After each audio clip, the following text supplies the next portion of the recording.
저희가 야고보서를 살핀 지 꽤 됐고 또 이제 오늘 마지막 시간을 맞게 됩니다. 특별히 5장 안에서 7절부터 시작된 내용이 무엇인가 하면 고난 가운데 인내하는 부분에 관한 그러한 권면이었습니다. 또 맹세를 금지하는 이러한 교훈도 있었고요. 그러면서 오늘 이제 13절부터 마지막 절까지 기도에 관한 내용을 중점적으로 다루게 되는 것을 보게 됩니다. 그래서 앞에 부분과 연결시킨다면 고난 가운데 우리가 어떤 것으로, 어떤 모습으로, 어떤 신앙의 모습으로 그 고난을 인내해야 되는가 할 때에 이 기도가 빠질 수 없다는 것을 이야기하는 것이죠.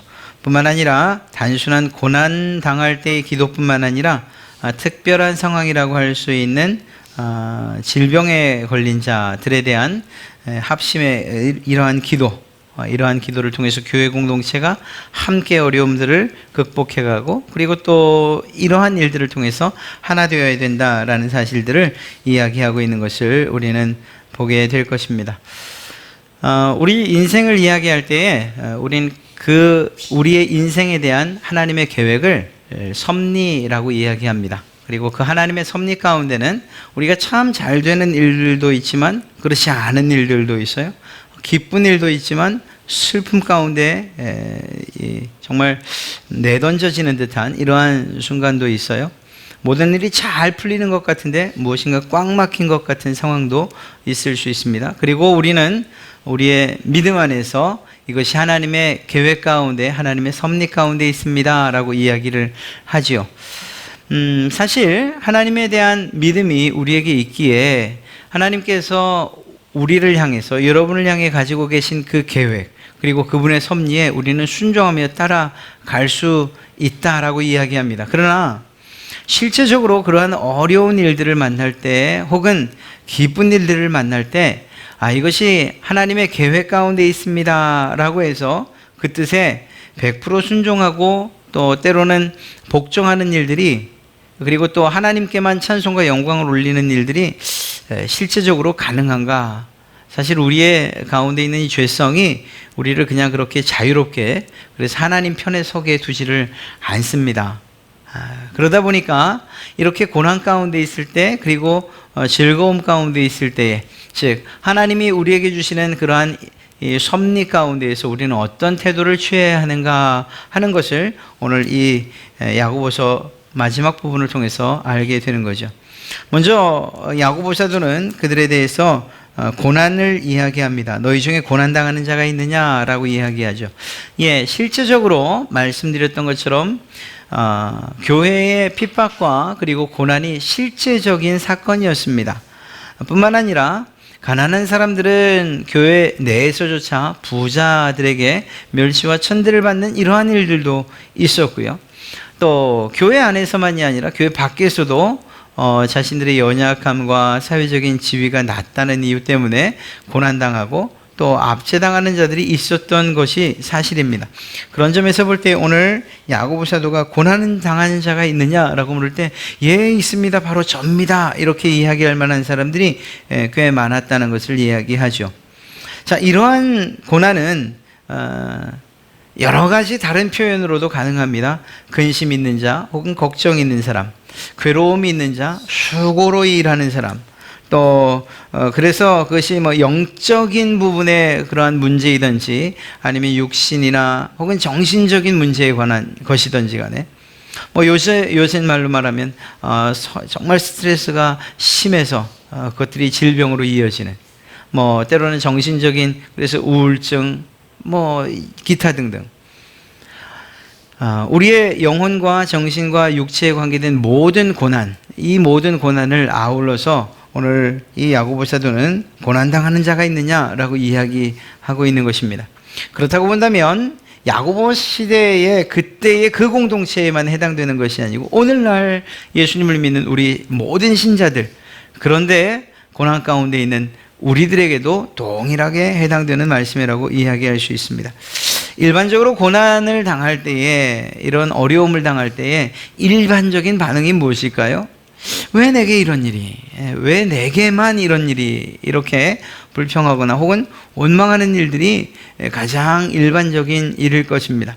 또 그리고 내가 닥친 이 고난의 원인들을 찾다가 결국은 나에게서 찾는 것이 아니라 다른 삼자에게서, 또 다른 일들에게서 찾아서 내게는 아무런 책임이 없습니다 라고 자기 스스로를 변호하고 항변하기를 좋아하죠. 그러다가 억울한 일을 만나면 이걸 어떻게 좀 내 결백을 좀 증명해보고 싶다라는 이러한 생각들이 생겨서 나의 죄 없음을, 내가 정말 아무런 문제가 없었음을, 그럼에도 불구하고 내가 이런 고난을 당하고 있다는 사실을 막 피력해 가려고 합니다. 그러다가 그것들을 이기지 못하면 끝내는 좌절하거나 낙심하게 되고요. 그래서 자기 몸을 스스로 해야 하는 일들, 또 자기의 정신이든 혹은 영적이든 스스로 고난 가운데, 더 큰 고난과 상심 가운데 들어가는 이러한 일들이 많다는 거죠. 이러한 것이, 정말 이러한 반응이 첫째는 자연적인가? 예, 자연적인 것이 맞습니다. 그러나 그러한 것이 자연적이라고 해서 우리가 그것을 묵인하고 그냥 내버려 둬야 되는가? 성경은 그렇게 말하고 있지 않아요. 이것이 매우 본성적이고 자연적인 것이긴 하지만, 그러나 믿는 신자로서, 특히 하나님을 신뢰하는 자로서 이 고난에 대처하는 방식이 불평이나 원망 혹은 자기 결백의 증명 혹은 더 깊이 나가서 좌절과 낙심에 떨어지는 이러한 일들은 있어서는 안 된다, 이렇게 이야기를 하고 있습니다. 그러면서 야고보 사도가 대안을 제시하고 있는 것이 무엇이냐? 이러한 고난과 같은 부류의 일들을 만날 때에 우리는 기도해야 된다, 이렇게 이야기하고 있습니다. 단순하게 하나님 이 고난의 문제로부터 해결해 주십시오 라고 하는 그런 기도일 수 있어요. 사실 1차적으로 우리가 드릴 수 있는 기도는 그러한 고난이나 문제로부터의 해방, 해결을 놓고 기도하기 때문입니다. 그리고 그것은 매우 지극히 자연스러운 일입니다. 그러나 이러한 기도를 통해서 정말 우리가 정말 그 문제의 해결만을 가지고 기도해야 되느냐? 기도의 유익이 그것만이 아닙니다. 우리가 기도의 자리로 고난의 문제를 들고 나갈 때 그 문제의 해결, 그것보다 더 중요한 한 가지 무엇인가 하면 하나님께로 가까이 나간다는 이것이 더 큰 은혜가 되고 그에게 복이 되는 줄로 믿습니다. 원망하고 불평하고 또 그리고 다른 곳에서 이 문제의 이유를 찾으려고 할 때에는 하나님께로 나가지 않아요. 오히려 하나님께로부터 더 점점 멀어져 가면서 자신의 당한 고난들을 해결하려고 무던히 정말 세상 가운데서 애를 쓸 따름이죠. 안타깝게도 그렇게 하나님께로 기도를 통해 나가지 않는 이상 하나님께 가까이 갈 수 있는 또 다른 방법은, 또 다른 길은 없다라는 데 가장 큰 문제가 있는 것입니다. 야고보 사도가 고난당했습니까? 그렇다면 기도하십시오 라고 할 때에 이 기도가 단순히 당신이 하는 기도를 통해서 하나님이 그 문제를 해결하실 것입니다, 이 이야기를 하는 게 아니에요. 물론 궁극적으로는 하나님께서 그 문제를, 우리가 만난 문제와 그 고난들을 궁극적으로는 해결하실 것입니다. 반드시 말입니다. 그러나 그 문제가 설령 우리가 원하는 방향으로 해결되지 않는다 하더라도 기도를 통해서 하나님 앞으로 나아가고, 그리고 그 하나님께 간구하고, 그리고 하나님의 뜻을 묻는 것을 통해서 우리가 해결을 받을 수 있는 것은 무엇인가 하면 그 고난의 문제를 해결받을 수도 있지만 하나님의 뜻을 알게 되는, 하나님과의 관계가 다시금 회복되어지고 더 친밀해지는 이 놀라운 유익을 더 누리게 될 것이라는 것입니다. 야고보 사도가 말하는 이 고난당했습니까? 기도의 자리로 나가십시오라는 이유는 바로 이거예요. 우리에게 있어서 가장 중요한 것은 문제 혹은 고난, 또 눈물이 닦여지는 것, 이것이 아니기 때문입니다. 그렇다고 한다면 우리의 신앙은 우리가 예수님을 믿기 시작하면서부터 마치 꽃길을 걷듯이 모든 문제가 다 사라지고, 그리고 다른 여타의 문제들이 다시 발생되지 않도록 하나님이 해 주셔야 돼요. 만약 그것이 정말 목적이라면. 그러나 주님께서는 신기하게도 예수님을 믿는 신자들의 그 길들을 꽃길로 만들어 놓지 않으셨어요. 오히려 주님은 말씀하시기를 좁은 길이라고 말씀하셨고 협착한 길이라고 말씀하셨어요.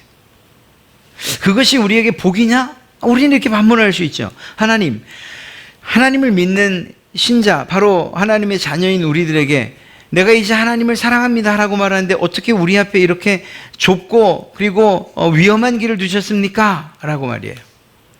주님은 말씀하실 겁니다. 그 길 아니면 네가 나와 함께 가겠냐 라고 말을 해요. 네가 나를 찾겠냐 라고 이렇게 말씀하지 않으시겠습니까? 우리의 본성이 말입니다. 우리가 좀 살만하다고 할 때에 예수님을 찾거나 하나님의 도우심을 구하는 일들이 극히 적다는 사실을 이미 우리는 스스로 증명하면서 살아왔어요. 놀랍게도 기도하십시오 말하지 않아도 굳이 야고보 사도가 이렇게 말하지 않아도 여러분들의 삶 가운데 큰 위기가 혹은 큰 문제가 닥치면 누가 권하지 않고 누가 말하지 않아도 이 자리에 나와서 누구보다 뜨겁게 누구보다 정말 간절하게 기도하는 여러분들의 모습, 굳이 누가 당신 정말 기도 많이 합니다라고 말해야 합니까? 아니요. 이미 우리가 잘 알고 있어요. 사랑하는 성도 여러분, 오늘 주님이 말씀하시는 것 바로 그거예요. 고난을 만날 때에 기도하라고 하시는 것은 내가 그 문제를 해결해 주시겠다라고 하는 표면적인 이러한 이유도 있지만, 그러나 내가 하나님께서 내가 너의 문제를 해결해 주겠다라는 것보다 우리가 하나님께로 더 가까이 나가서 하나님과의 긴밀한 교제를 다시금 회복하고 그 안에서 하나님의 뜻을 구하고 더 나아가서 하나님의 은혜를 구하는 그러한 요청을 하게 될 것이기 때문에 그것이 우리에게 유익이 된다는 것입니다. 고난을 통해서 우리가 깨닫는 것이 무엇인가 하면, 하나님, 제가 하나님의 은혜 없이는 살 수가 없는 사람이라는 것을, 그런 존재라는 것을 제가 잊었었습니다 라는 것을 깨닫는 것이요. 이스라엘 백성들이 광야길에서 매일매일 하나님의 은혜 가운데 살아갔습니다. 그리고 그것은 가시적으로 그리고 경험적으로 그들에게 주어졌습니다. 무엇을 통해서일까요? 만나를 통해서 말입니다. 매일 아침 텐트를 걷고 나오면 거기에 떨어져 있는 만나를 보게 됐어요. 그리고 그것들을 거두면서 그들은 무엇을 생각했는가 하면, 오늘도 하나님이 우리에게 주신 이 만나와 그리고 이 만나를 통한 은혜가 없으면 살아갈 수 없는 땅이 바로 이 광야입니다 라는 사실을 깨닫게 되는 거죠. 오늘 우리가 살아가는 세상을 무엇이라고 이야기할 수 있습니까? 광야라고 이야기할 수 있어요. 광야. 이스라엘 백성들이 걷던 실제적인 광야와 비교할 수 없을 정도로 더 척박하고 더 위험하고 그리고 더 건조한, 그래서 그 몰아치는 모래폭풍에 조금도 눈을 뜰 수 없는 그 광야가 바로 우리가 지금 걷고 있는 인생 광야이죠. 그러한 곳에서 우리가 만나는 고난, 앞에서 다가오는 그런 폭풍과 같은 것들, 이러한 모든 문제들, 그것을 결국은 이겨내고 그리고 그것들을 해결받는 그것이 무엇이냐? 하나님의 은혜라는 사실을 오늘 이 야고보 사도가 이야기하고 있는 것입니다. 이스라엘 백성들에게 하나님의 은혜가 있어서 가시적이고 경험적인 만나를 통해서 하나님의 은혜를 깨달아 알게 하셨던 것처럼 우리에게도, 우리가 그냥 두면 그냥 내가 힘이 있어서 그래도 광야길 걷는 줄, 내가 능력이 있어서 인생의 길을 지금까지 살아온 줄 아는 우리들에게 그게 아니라는 것을 이러한 고난을 통해서, 그래서 하나님의 은혜, 내가 너에게 베푸는 은혜가 없이는 살 수 없는 땅이 바로 이 광야다라는 사실을 우리로 하여금 알게 하시고자 함인 거죠. 그러니 우리가 하나님 앞에 기도할 때에 마치 하나님이 우리의 기도를 응답하지 않으면 큰일이라도 날 것처럼 때를 쓰듯이 기도하는 것, 마치 어린아이가 나 이제 장난감 안 쏴주면 여기서 한 발짝도 안 움직일 거예요 라고 하는 이러한 마음으로 기도하는 것, 그렇게 기도할 수도 있지만, 그러나 우리가 조금 더 성숙한 그리스도인이라면 그것이 아니고, 하나님께서 주신 이 문제를 통해서 하나님이 내게 무엇을 말씀하시는가, 내게 준비해 주고 계신 그 은혜가, 또 내가 깨달아야 될 그 은혜가 무엇인가 하는 것을 좀 더 깊이 생각하며 기도하는, 그래서 설령 하나님이 그 문제를 우리가 원하는 방식으로 해결해 주지 않는다 해도 그래도 하나님의 은혜에 감사합니다라고 말할 수 있는 이러한 신앙의 모습으로 자라간다면 하나님께서 정말 기뻐하지 아니하시겠는가 하는 생각을 해보게 됩니다. 그렇습니다. 고난에 대한 잘못되는 반응들을 우리가 생각해야 돼요. 그리고 그것을 뛰어넘어서 고난을 통해서 우리에게 주시고자 하시는 유익이 무엇인지, 기도의 자리로 나오게 하신 이유가 무엇인지를 한 번 더 생각해 보는 그러한 기회가 되었으면 참 좋겠습니다. 또 한 가지는 즐거움입니다. 섭리라고 할 때에 그것이 늘 어려운 것들만 이야기하는 건 아니에요. 무엇인가 막 정점에 오르고 잘 되고 흥하는 일들, 흥겹고 낙관적인 상태, 이러한 삶도 우리에게 올 수 있어요. 그것도 하나님의 섭리 가운데 있는 거예요. 하나님께서 우리에게 베푸시는 섭리, 그 계획이 날마다 바닥을 기는 그런 계획만은 아니거든요. 하나님께서 우리를 높이셨을 때, 우리가 정말 흥겹고 또 우리 스스로 생각해도 대견스러운 그런 상태에 있을 때, 그때는 어떻게 해야 되느냐 하는 거예요. 왜냐하면 이러한 순간에 우리가 정말 놓치기 쉬운 것이 있거든요. 무엇인가 하면, 말씀드린 우리 인간의 본성대로라면 우리는 늘 높아질 때에 빼놓지 않고 하는 것이 있습니다. 그것이 무엇인가 하면 자기 자랑이에요. 내 자랑. 내 자랑. 내 능력이, 내 힘이, 내가 수완이 좋아서, 내가 경험이 많아서,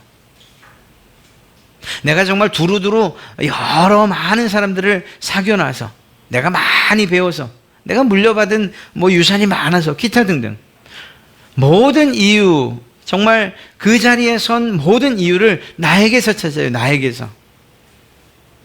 내가. 이렇게 그냥 자랑하는 것, 스스로 혼자서 마치 독백을 하듯이, 아유, 그래 내가 참 대견하구나. 내가 스스로 생각해도 이 자리에 오기까지 얼마나 수고했어.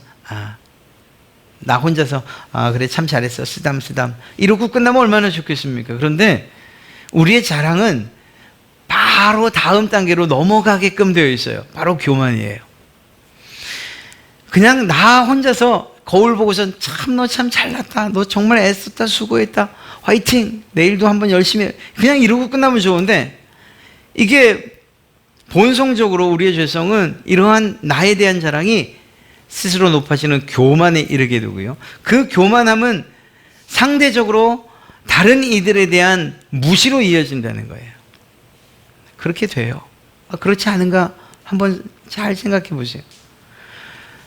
정말 참 됐다, 정말 괜찮은 사람이다 라고 하는 분들은 사실은 높아져도 자기에 대한 자랑보단 다른 사람들이 또 다른 사람들의 도움이 있어서 라고 말하지만, 그러나 그런 분들조차도 그 내면에서는 그래도 자기가 한 부분들에 대한 인정을 받고 싶어 하는 것, 이것이 우리의 인간이라니까요. 내 힘과 내 능력과 내가 틀린 땀과 내 수고, 이러한 것들로 얻은 것이냐, 우리 스스로 높아지려는 생각들이 우리에게 있어요. 그러니까 즐거운 날에 야, 내가 이렇게 즐거움을 누릴 만한 자격이 있지라고 말하지 말라는 거예요.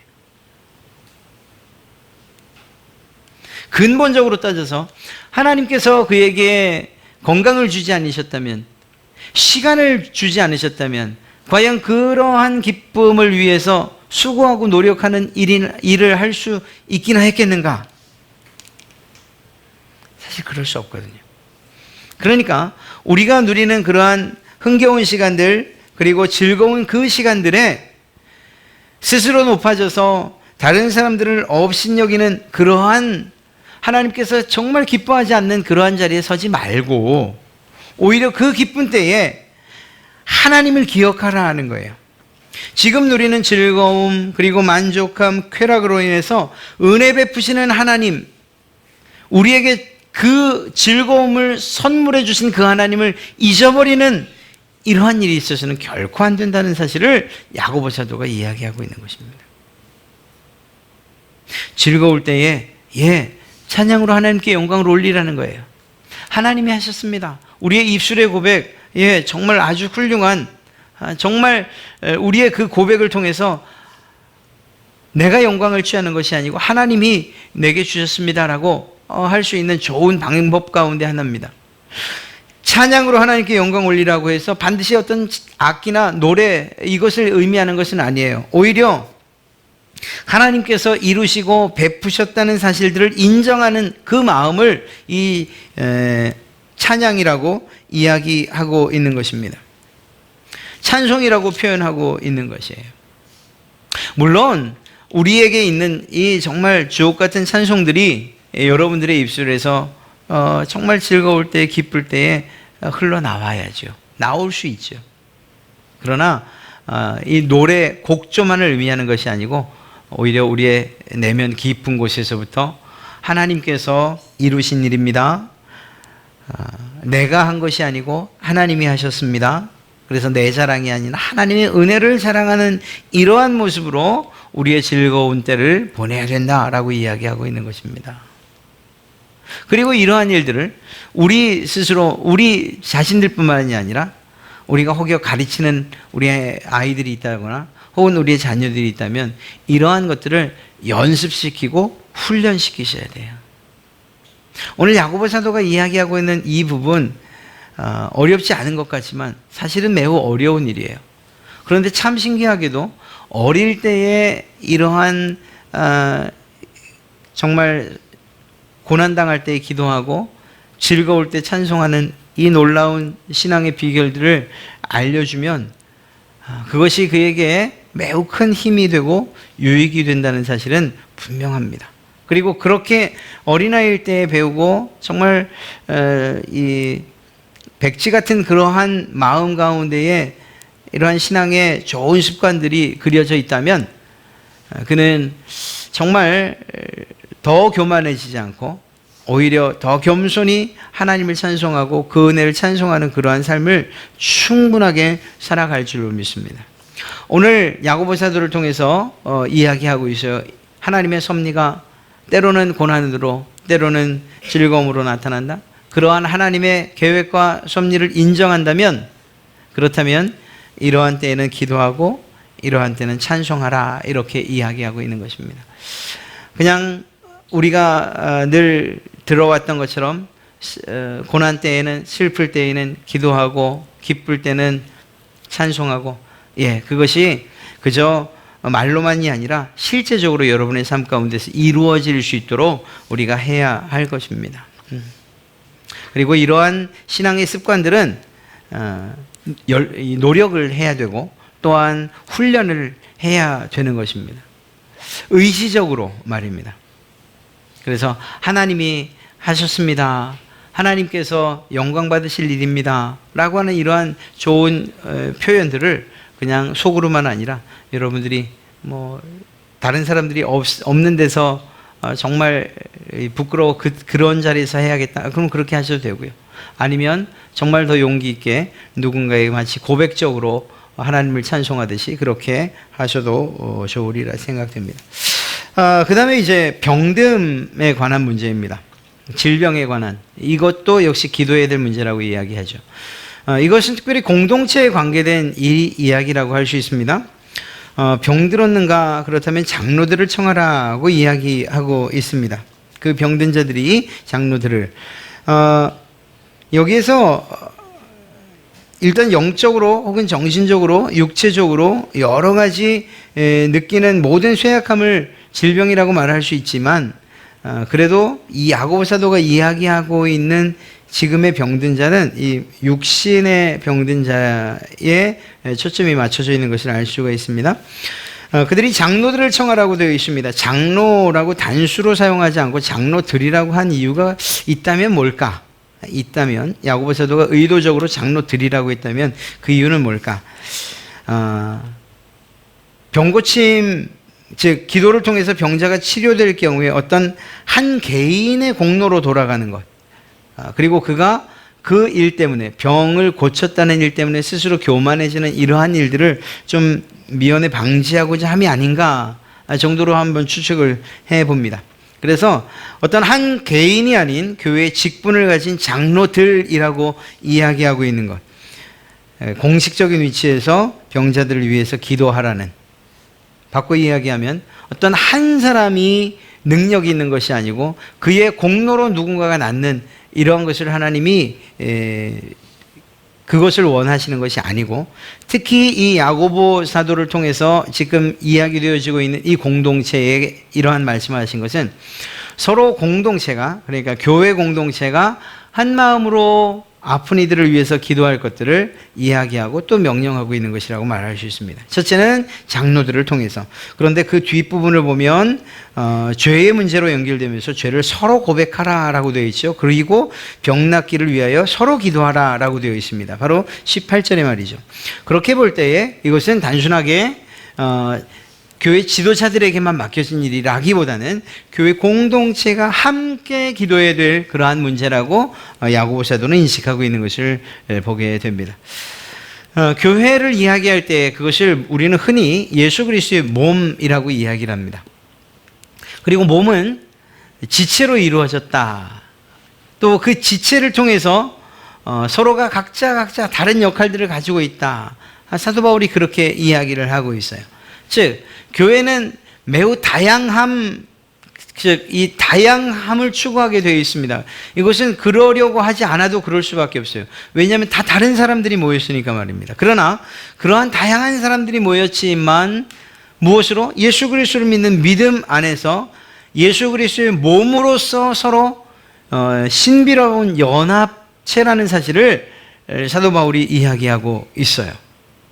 그러니까 비록 다른 지체, 다른 기관이지만 그러나 한 몸이라는 것을 잊지 말라는 것입니다. 이 점에 있어서는 야고보 사도도 똑같이 이야기하고 있는 것입니다. 병든 사람들, 그냥 특별히 교회 지도자들만의 문제가 아니고 또 아픈 사람들, 그들의 죄의 문제니까 그가 혼자 해결해야 될 문제가 아니고 함께 교회 공동체가 기도해서 해결해야 될 문제라고 이야기하고 있는 것입니다. 심지어는 그것이 죄로 인한 질병이라 하더라도 그렇다라고 이야기하고 있는 것입니다. 야고보 사도뿐만 아니라 대부분의 사도들이 교회 공동체에 아주 중요한 의미를 부여하면서 심지어는 예수 그리스도의 몸이라고까지 이야기하는 이유가 무엇이겠습니까? 그것은 지역교회, 이렇게 어떤 한 지역이 세워진, 예를 들면 우리 갈릴리 교회, 이렇게 교회로 또 성도로 불러주신 이 하나님의 뜻이 있기 때문입니다. 첫째는 예수 그리스도를 통해서 하나님의 백성으로, 더 정확한 표현으로 하면 하나님의 자녀로 부르셨어요. 하나님을 아버지로 둔 형제와 자매로, 즉 가족으로 하나님께서 묶으셨다는 사실입니다.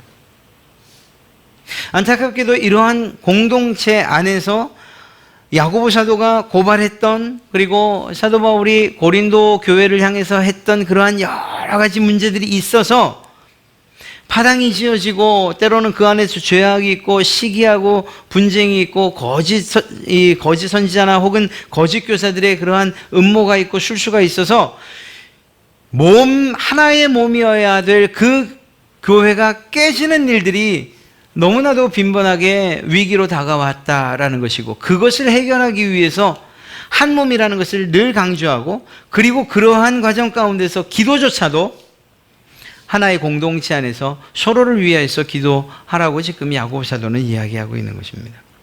오늘날 우리들의 신앙의 삶으로 이 교훈을, 야고보 사도의 교훈을 가지고 온다면 오늘날은 더더욱이 이 야고보 사도의 이 가르침이 우리에게 반드시 지켜야 할 권면이 되는 것을 알 수 있습니다. 왜냐하면 지금 시대는 더 이기적이고, 그리고 더 나 하나만을 생각하는 시대가 되어버렸기 때문이죠.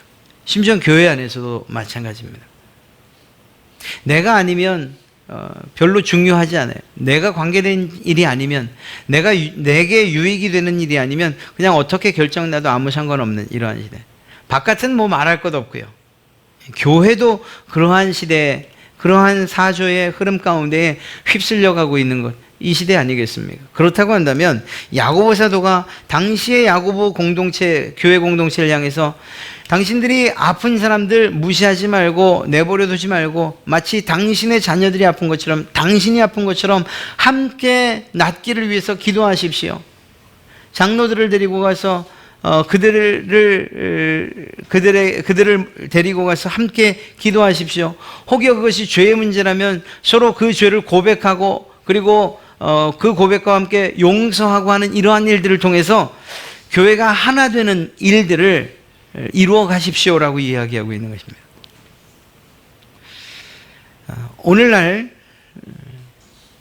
그저 저 사람의 문제는 그의 것, 나는 내 문제만으로도 너무나도 벅차요 라고 말할 것이 아니고, 아픈 이가 있다면 함께 그 기도의 제목을 나누고 기도하는 기관들, 부서들, 교육부서의 문제는 교육부서만의 문제가 아니고 우리 전체 교회 문제라고 인식해서 그 아이들을 위해서, 교사들을 위해서, 가르치는 우리 교육자들을 위해서 기도하는, 이러한 같이 기도하는 기도들. 누군가 아프고 또 병들었을 때에 그때에 그의 낫는 일들을 위해서 교회가 함께 기도하는 이러한 기도들, 이것이 교회 공동체를 회복시키고 더 나아가 그리스도의 몸을 세우는데 얼마나 큰 유익이 되겠냐 하는 것입니다. 주님께서 우리에게 서로 사랑하라고 하신 이 말씀이 이러한 기도를 통해서도 이루어져 갈 수 있다는 사실을 오늘 야고보 사도는 이야기하고 있고, 오히려 반드시 해야 할 것이라고 이야기하고 있습니다. 그러면서 의인의 강구는 역사하는 힘이 큽니다 라고 이야기를 하고 있습니다. 여러분, 여기서 의인이라고 하는 것이 정말 아무런 죄 없는 그러한 완전한 의인을 이야기할까요? 그렇지 않다는 것은 그 뒤에 엘리야를 예로 들고 있는 것만 봐도 알 수 있습니다. 엘리야가 완전한 의인이었느냐? 그렇지 않아요. 그런데 엘리야도 우리와 성정이 같은 사람이다 라고 이야기하는 것을 통해서, 그 엘리야가 기도의 응답을 받았다면 그와 같은 성정을 가진, 우리가 절대적인 의인은 아니나 예수 그리스도의 보혈의 공로로 말미암아 의롭다 칭함을 받은 사람들이라면 마땅히 하나님을 신뢰하고 그분께서 우리의 기도를 들으실 것이라는 이러한 믿음을 가지고 기도해야 하며, 그러한 기도가, 그러한 의인의 기도가 힘이 있고 능력이 있다라고 말하는 것입니다. 우리 서로가 기도할 자격이 없는 것이 아니라 이미 그리스도의 은혜 가운데 들어간 자들이라면 기도할 자격이 충분하다는 것을 이야기하는 것이고, 오히려 바꿔 이야기하면 기도를 게을리하고 또한 기도를 등한시하는 이것이 하나님 앞에서 오히려 잘못된 일이라는 사실을 야고보 사도가 이야기하는 것이죠. 그리고 또 한 가지는 엘리야가 기도했을 때 이러한 놀라운 기적들이 베풀어졌다면, 그렇다면 예수 그리스도를 통해서 의롭다 칭함받은 당신들이 하는 이 기도가 응답되지 않을 것이 무엇이냐, 이러한 기도에 대한 확신, 응답에 대한 확신을 가지고서 기도하라는 야고보 사도의 촉구이기도 합니다. 사랑하는 성도 여러분, 오늘 말씀을 한번 정리해 본다면 그렇습니다. 우리의 인생길에서 만나는 하나님의 그러한 곳곳에 포석해둔 하나님의 뜻과 계획들, 어느 순간에는 우리가 환호성을 지를 수도 있지만 어떤 때에는 정말 통곡할 수도 있어요. 그러나 이것이 누구의 계획 가운데에 이루어진, 누구의 계획 가운데에서 세워진 그리고 놓여진 길입니까? 하나님의 계획. 우리가 이 길을 놓으신 분이 하나님이라는 사실을 안다면 우리의 상황이 기쁘던 아니면 절망적이던 하나님의 뜻이 변함없다는 사실을 알기 때문에 그 하나님을 찬송할 수 있고 그 하나님을 의지해서 기도할 수 있는 것이라는 거예요. 그러니까 단순하게 우리의 삶 가운데서 나타난 어떤 현상이 중요한 것이 아니고 하나님의 계획 가운데에 그 현상들이, 그리고 그 상황들이 놓여 있다라는 사실을, 즉 하나님께서 여러분의 삶에 대한 계획을 완전하게 완벽하게 가지고 계시다는 사실을 믿는 자는 마땅히 기도하고 마땅히 기뻐하고 또한 하나님을 찬송하게 될 것이라고 하는 것입니다. 바꿔 이야기하면 우리가 신자라고 하면서도 슬픔 가운데에서 정말 원망하고 불평하고 통곡하고 그러다가 절망하고 하나님을 떠나는 일이 있다? 그분은 하나님에 대한 계획이나 하나님에 대한 그분이 자기를 향해 가지고 있었던 하나님의 뜻을 전혀 이해하지도 못했고 알지도 못했던 사람이라고 말할 수 있는 거죠. 이것은 좋은 일이 있을 때, 기쁜 일이 있을 때도 마찬가지예요. 그때에 그냥 내가 한 것이 그냥 높아지고 교만해지고 그래서 다른 사람들을 업신여기는 자리까지 나갔다? 그분은 하나님이 왜 그 자리에 자기를 세우셨는지 그 자리에 두셨는지에 대한 하나님의 뜻이나 계획에 대한 무지한 자라는 사실을 스스로 증명하고 있는 것입니다. 정리한다면 그거예요. 우리가 그냥 억지로 야고보 사도가 고난을 만나면 기도하라고 했으니까 이거 기도도 안 나오지만 기도해야겠다. 높은 자리에 올라가고 즐거운 때에 찬송하라고 했으니까 지금 즐기기도 바쁜데 그래도 하라고 했으니까 해야겠다. 그게 아니고 이 모든 순간순간들이 하나님의 계획 아래 있고 하나님께서 세우신 그 길 위에 있다는 사실을 믿으면, 하나님을 신뢰하면, 그러면 낮아지고 높아진 우리의 상황들, 우리의 환경들은 별 의미가 없다는 것을 이야기하는 거예요. 오히려 그 순간순간마다 하나님을 떠나지 않고 하나님으로부터 멀어지지 않는 그 방법을 지금 야고보 사도가 이야기해 주고 있는 거예요. 그렇게 본다면 기도하는 것이 명령이 아니고 하나님을 찬송하는 것이 우리가 해야 될 어떤 의무감을 가지고 해야 될 일이 아니라 하나님을 신뢰하는 자가 마땅히 해야 될 매우 자연스러운 신자의 삶이라는 것을 알게 되는 것이죠. 또 한 가지는 교회 공동체, 비록 작은 교회 공동체지만 그러나 우리를 가족으로 묶으셨다는 사실, 하나님의 자녀로 삼으셨다는 사실을 생각한다면 다른 사람들의 아픔을 무시하지 마시고, 또 그것은 그 사람의 죄의 문제니까 자기 혼자서 해결해야 될 문제라고 그렇게 너무 외면하지 마시고, 오히려 마치 나의 죄인 양, 그리고 함께 기도해서, 그리고 그 아픔, 그리고 또 그 병이 치료되어지는 이러한 일들을 위해서 마치 가족처럼 함께 기도하는 이러한 일들이 있어야 된다는 것이죠. 그러면서 하나님을 더 신뢰하고, 그리고 믿음을 가지고 하나님께서 우리에게 주신 그 의로움을 가지고서, 의롭다 칭하여 주신 이 놀라운 이 의인됨을 가지고서 믿음을 가지고 기도할 때 하나님께서 크게 역사하신다고 오늘 야고보 사도가 이야기하고 있는 것입니다. 사랑하는 성도 여러분, 여러분의 개인의 삶 가운데서 우리가 우리의 슬플 때, 기쁠 때를 어떻게 대처해야 되는지, 또 교회 공동체 안에서 이 기도가 어떤 방식으로 서로에게 유익이 되어야 되는지 오늘 야고보 사도를 통해서 한번 살펴봤습니다.